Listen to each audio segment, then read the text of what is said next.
Good morning guys, today we're going to be doing some racket sports. If you don't have a tennis racket, that's no problem.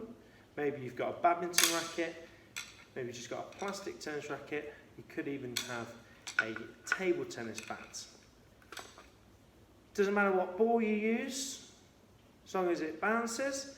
And for some of the activities, you might need a beanbag. If you don't have a beanbag and you don't have a ball, then you can use some socks rolled up, okay? Make sure when we're doing these activities, we're staying safe, we're doing them outside, away from things that could be potentially damaged, okay? Our eyes, focus on the ball. If we take our eyes off the ball, we'll start to lose control. So keeping our eyes on the ball, making sure the ball is landing in the centre of our racket.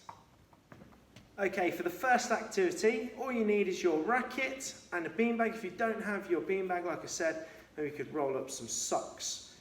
You're going to have your beanbag on your racket, and for this activity, using our control, keeping our eyes on the centre and keeping our eyes on our beanbag, you're just going to flip it up and just catching the beanbag back on the racket. We're going to be flicking the ball up and then catching the ball back on our racket. The next challenge that we're going to be doing is something called upsies. This is striking the ball up. When we're doing this, it's really important that we're keeping our eyes on the ball, and we're also trying to make sure the ball always lands in the centre of our racket. If we're moving our racket to the side, if we're starting to tilt our racket, the ball is going to go off in those directions where the face of the racket is facing. So make sure we're holding it nice and flat, so we're just hitting it up. The next activity is the opposite to upsies. We're going to be now doing downies. So we're hitting the ball down towards the floor.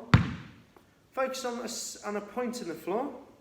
Then maybe you want the ball to land. Maybe you've got a hoop at home, you're standing on the outside of your hoop, and you're hitting the ball directly into the hoop, keeping it inside there as well. Might be that you want to challenge yourself even more, but when you're hitting it into the hoop, you're moving your feet around the outside of the hoop, making a circle. For the next activity, we're going to hit the ball up, let the ball bounce on the floor, it's going to come back up in front of us, and we're hitting underneath the ball. Again, keeping our eyes on the ball, and using the centre of our racket when hitting. Okay guys, the next challenge that we're going to do is probably the most tricky challenge that you're going to do. But if you're feeling confident, you can give this a go. This is called the fish, chips, salt and pepper challenge. So you're going to use both sides of the racket. That is for your fish, your chips, the frame of the racket, which is your salt. When the ball comes back down, you're going to use the handle, which is the pepper. And give that one go here. Thank you for joining us today, guys. Hope you have a fantastic day. Stay safe, and we'll see you tomorrow.